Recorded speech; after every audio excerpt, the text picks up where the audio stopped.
Beneath the great banyan tree, Buddha gathered his disciples. His gaze held wisdom beyond the boundaries of time. It is said, Buddha began, that failure is not the end, but a whisper guiding you toward another beginning. His disciples sat in quiet reverence, their minds attentive to every word, as though it held the essence of existence. There was a monk named Sudama, Buddha continued, who came to me bearing both great promise and great doubt. Sudama had been a merchant, wealthy in possessions, yet his heart was burdened by pride and unfulfilled longing. One day, Sudama renounced his life of riches, seeking to walk the path toward inner peace and true understanding. He carried an alms bowl, humble in its simplicity, a symbol of his vow to relinquish the attachments of wealth. But even amidst simplicity, his pride clung to him, whispering its doubts and fears into the quiet corners of his mind.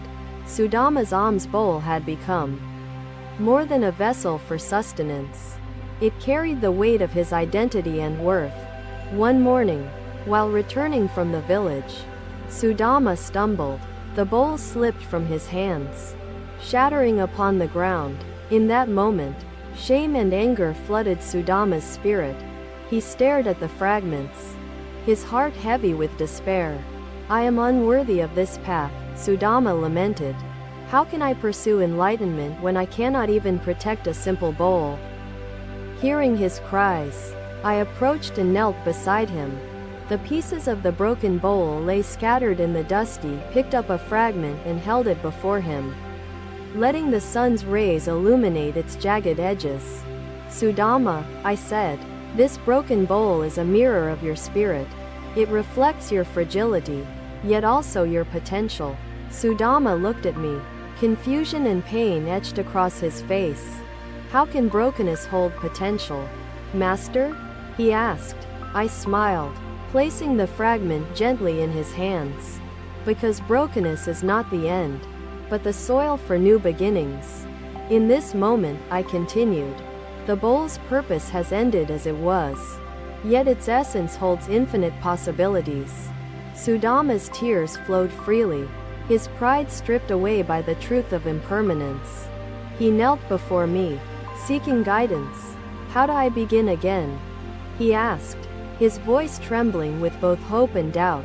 How do I rise from failure? I placed my hand on his shoulder, feeling the weight of his struggle, yet also the potential within his spirit. By accepting impermanence as your companion, I said, every ending carries within it the seed of a beginning. Failure, I continued, is but a whisper urging you to rise once more, to seek the path beyond your current understanding. Sudama's heart stirred, the words resonating deeply, shifting the burden of his despair into the light of possibility. Master, he said, I wish to rise, yet I fear falling again. How do I overcome the fear that binds me?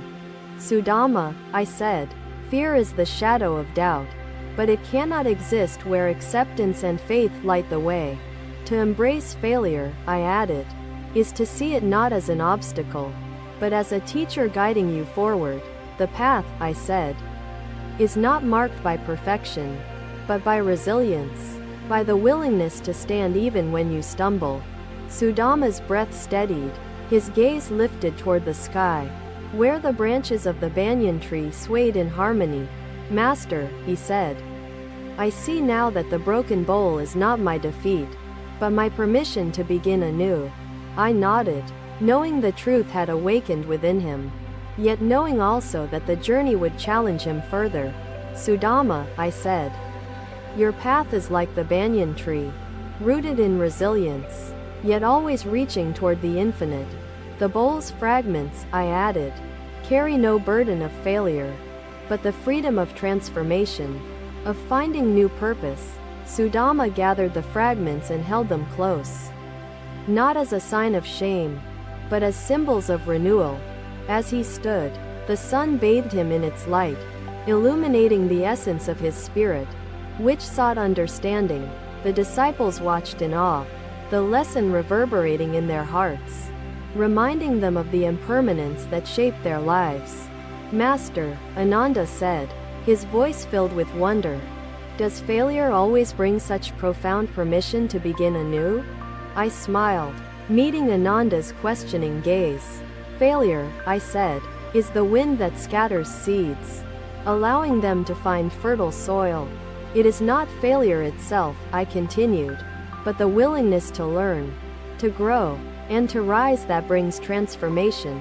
Ananda nodded, the wisdom settling into his mind like rain nurturing the earth. He carried the lesson with reverence, as the sun dipped beyond the horizon. The disciples dispersed, their hearts filled with reflection and renewed purpose.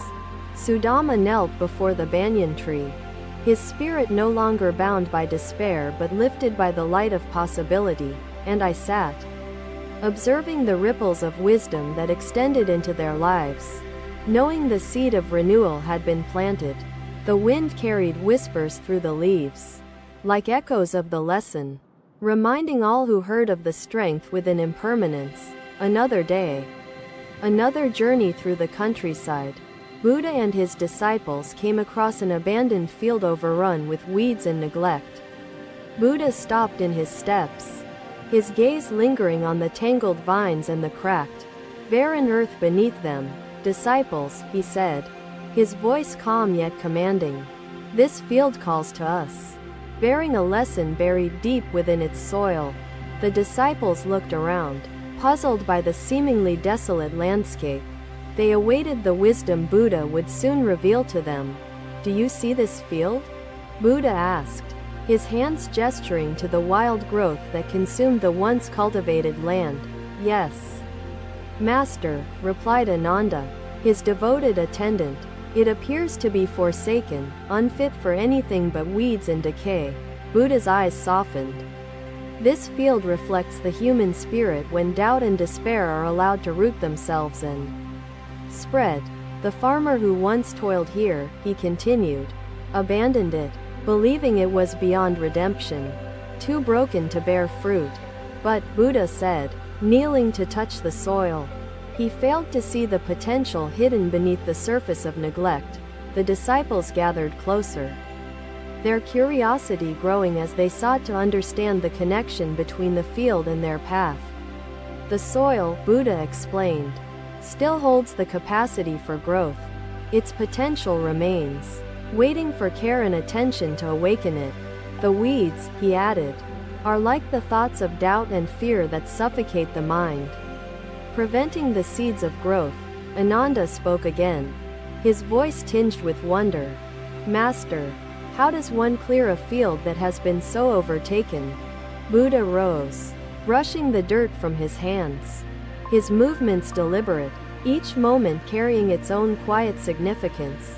To clear such a field, Buddha said, requires patience, effort, and the willingness to face the thorns of resistance. The process, he continued, is not swift, nor is it easy, but it is a path of transformation and renewal. Buddha paused, letting the weight of his words settle into the hearts of his disciples. The field seemed to listen as well. In this field, he said, I see the minds of those who have given up, who see their own spirits as barren. But, he said, with a glimmer of a smile, no ground, however forsaken, is truly barren if one chooses to tend to it. His disciples nodded, the lesson resonating with them, echoing the struggles they themselves had faced in their journey toward enlightenment.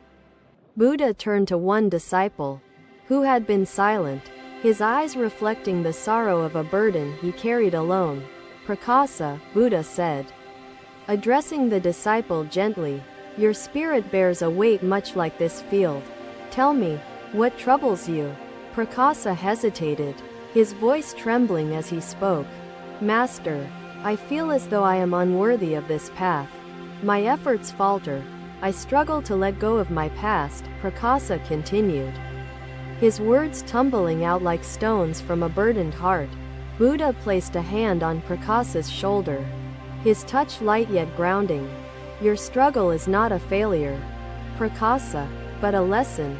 Like this field, Buddha said, your spirit has been overshadowed by doubts, Yet beneath them lies the fertile soil of potential.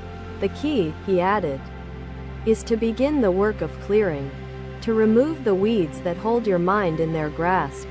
Prakasa looked up, his eyes meeting Buddha's gaze. Master, he asked, how do I begin when the task seems so insurmountable?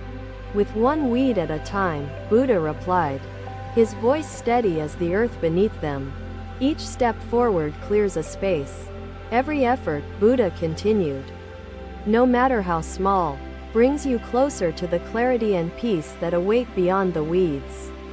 Prakasa's heart stirred, the heaviness within him lightened by the promise of possibility and the guidance of his masters. Wisdom, Master, he said, his voice steadier now, I will begin the work. Though it may be slow, though the path may challenge me. Buddha smiled, his approval radiating like the sun that now cast its warm light over the field and the disciples. That is the spirit of renewal, Buddha said. Patience and perseverance are the tools with which you will reclaim your inner field. The disciples watched as Prakasa knelt, his hands sifting through the dirt, his resolve planting the first seeds of transformation. Remember, Buddha said, addressing them all, this field is not just Prakasa's. It is within each of you, waiting to be tended. No matter how overrun, he continued, the human spirit has the power to cultivate beauty and growth, even from the depths of neglect. Ananda spoke again, his voice filled with quiet reverence. Master, does the field ever reach a point where it is beyond redemption? Buddha shook his head gently, the motion as fluid as the breeze that moved through the grasses around them. Nothing is beyond redemption, he said. Not this field, not the human spirit. Even the most tangled weeds can be cleared. It is the belief, he added, that one is beyond saving, that truly binds the spirit. Let go of that belief. The disciples absorbed his words, their understanding deepened by the stillness of the moment, the field a silent witness to their reflections. Come, Buddha said, motioning for them to rise. Let us walk further, and let this field remind us of our own resilience. As they continued their journey, Prakasa carried the lesson within him, his heart lighter, his path illuminated by the promise of renewal. The field remained behind, yet its presence lingered, a symbol of the possibility within all who choose to tend to their inner soil. And Buddha walked on, his steps steady, his wisdom spreading like seeds carried by the wind, taking root where they were needed most. Another day, another morning by the lotus pond, Buddha sat surrounded by his disciples. The water rippled gently with movement. Buddha's gaze rested upon the pond, observing its surface as it danced with the reflections of the sky and trees. Disciples, Buddha began, his voice calm like the still waters beneath the ripples. This pond carries a lesson for us today. The disciples leaned closer, their curiosity stirred by the quiet power of Buddha's presence and the pond's serene beauty. Look closely at the pond, Buddha said, gesturing toward the ripples spreading across its surface. What do you see?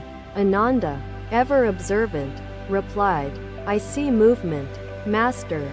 The ripples change with the wind and the light around them. Buddha nodded, his attention unwavering. Indeed, the ripples are transient. They come and go, shaping the pond's surface as they pass.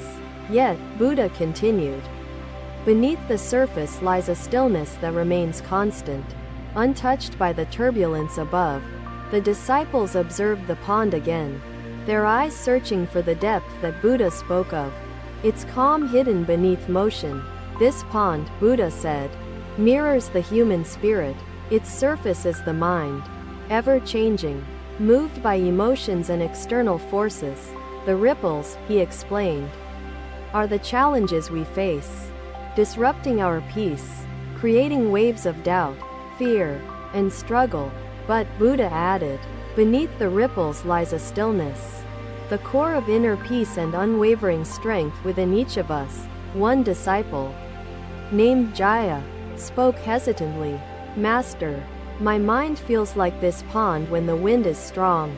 Unable to find stillness, Buddha turned to Jaya, his expression filled with understanding.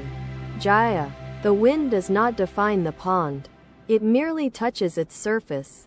To find stillness, Buddha said, you must reach within, beyond the surface, into the depths where peace resides undisturbed. Jaya's eyes reflected both his struggles and the hope Buddha's words awakened within him. He listened intently, seeking guidance. But Master, Jaya asked, how do I reach that stillness when the ripples of my mind seem endless and overwhelming? By observing the ripples without resistance, Buddha replied, allowing them to rise and fall like clouds passing through the sky.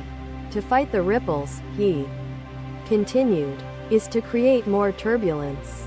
Instead, let them exist, and they will fade in time. The disciples reflected on his words, the pond before them serving as both a symbol and a teacher in their journey. Stillness, Buddha added, is not the absence of challenges but the presence of acceptance and the wisdom to move through them. As Jaya absorbed the lesson, Buddha turned to the pond again, his gaze tracing the gentle movement of the ripples. The surface, Buddha said, may reflect the challenges of life, but the essence of who you are lies in your depths. Just as this pond, he continued, does not lose its stillness. You too carry peace within you, untouched by external turmoil. Another disciple, named Lila, spoke softly, Master, I have felt that stillness before, but it slips away when my challenges overwhelm me. Buddha turned to Lila, his voice steady as the earth beneath their feet. Lila, stillness is always within you, even if unseen. It is like the sun, Buddha said, hidden by clouds, yet its light continues to shine beyond the veil of doubt. Lila nodded, her spirit lifted by the reminder that her inner peace was never truly lost, only obscured by her struggles. The pond teaches us, Buddha said, that starting again does not require a perfect surface but a connection to the stillness within. Jaya and Lila exchanged glances, their hearts touched by the wisdom that unfolded before them. Like lotus blossoms opening in light, the disciples sat in quiet reflection, their minds turning inward to find the depths of stillness Buddha encouraged them to seek. Buddha stood, his presence commanding yet gentle, as he motioned for the disciples to follow him along the edge of the pond. As they walked, he continued, the ripples of life are inevitable, yet they need not define you. Your essence remains constant and true. Starting again, Buddha added, is not a single act but a practice rooted in acceptance and the courage to seek stillness. Jaya spoke again, his voice steadier now. Master, I see now that my struggles are like the ripples, transient and separate from my core. Buddha smiled, his approval radiating like the sun now warming the pond's surface, its light reaching into every corner. Jaya, Buddha said, you have understood the essence of renewal. It is the stillness beneath the ripples that guides you forward. As the disciples continued their journey, the pond's lesson lingered within them, shaping their thoughts and grounding their spirits, and Buddha walked on, his steps steady, his wisdom spreading like the ripples across the pond, reaching the depths of their hearts. The middle path, Buddha said, his voice fading into the night, is liberation from extremes, where suffering dissolves and harmony emerges. Another day, another moment of introspection filled the grove, as Buddha guided his disciples under the timeless canopy of the Bodhi tree. Thank you for watching. Buddha's teachings are always with you. Subscribe to our channel and we will see you in the next video.